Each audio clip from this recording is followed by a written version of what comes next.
Sunset again. Normally a time for deadlocked traffic, but the highway was sparse. Lynn was going 80, just barely above the speed limit. The radio was off, and Gua was asleep in the passenger seat, the silence in the car punctuated only by the dull rumbling over a rough patch of asphalt, or the lopsided heap of belongings in the back seat, trying vainly to find peace. Lynn had insisted on a no-news policy ever since they left Minnesota. There was so much going on that it was making her head spin. She couldn't decide which was worse, the situation back home, rising death tolls, panic in the hospitals, or the way it was all talked about here, mismanagement, pointing fingers, denial. Even if she still didn't exactly enjoy driving, Lynn was starting to get more comfortable. With all her attention focused on staying alive, she could block everything else out. In the car, the miles seemed to retreat faster as they burned through the state. Lynn wasn't sure if they were making fewer stops, or if there were fewer things worth seeing. Still, Lynn was worried they might never make it to Yellowstone. She felt more and more like they were hurtling toward enemy territory. Over the last 2 days, she'd noticed a steady rise in red, white, and blue banners that blanketed highway overpasses and dwarfed roadside farmhouses.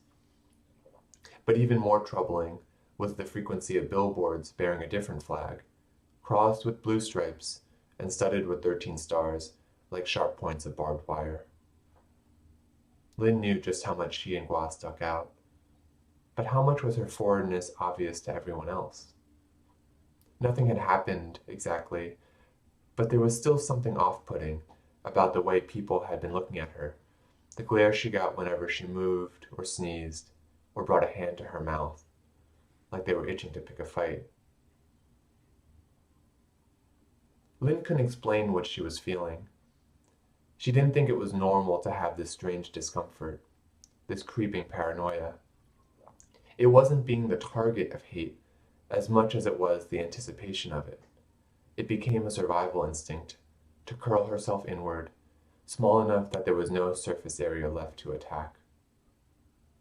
Lynn wanted to believe in that most quintessential thing about America, that everyone was entitled to their own beliefs. She couldn't blame people for wanting to keep things the way they were, for turning away the outsiders, the people who came in with their own unfounded opinions about a country they barely understood. It was a country founded on aggression, where in order to be right, someone else had to be wrong. But thinking about the people who lived there, who had to endure that sense of injustice on a daily basis, made Lynn feel like her grief was small and petty by comparison.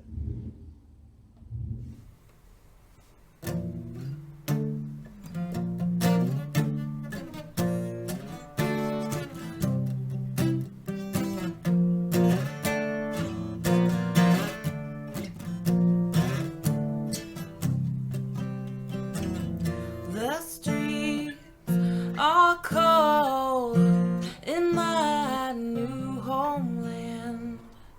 It's not that comfortable. Why's everybody staring around? Hurtling towards enemy territory. Aren't they just being polite? Or are they itching to find me?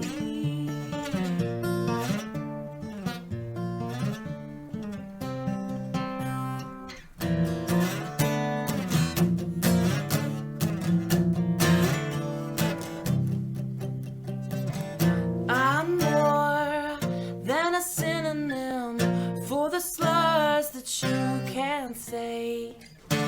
Pretend not to understand me. Turn to stone till I walk